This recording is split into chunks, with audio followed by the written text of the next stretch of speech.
लखनऊ में निषाद पार्टी के साथ अवामी रैली की। इस मौके पर खिताब करते हुए अमित शाह ने दावा किया कि उत्तर प्रदेश में बीजेपी 300 से ज्यादा सीटें जीतेगी। अमित शाह ने कहा कि वजीर आला योगी आदित्यनाथ ने समाज के तमाम तबके की तरक्की के लिए काम किया है।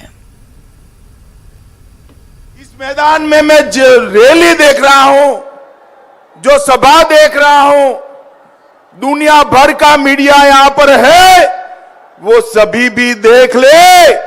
ये प्रदेश भर से जो निषाद उमड़ कर आए हैं, वो बताता है कि 2022 में 300 पार से भारतीय जनता पार्टी और एनडीए की सरकार बनने जा रही है। इतने सालों तक प्रभु श्री राम का मंदिर बनने से किसने रोका? आप सभी को मालूम है, मुझे भी मालूम है।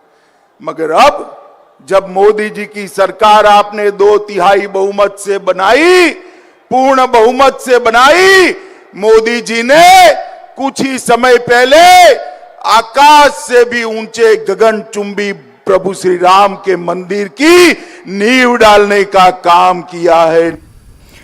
रायबरेली में विजय यात्रा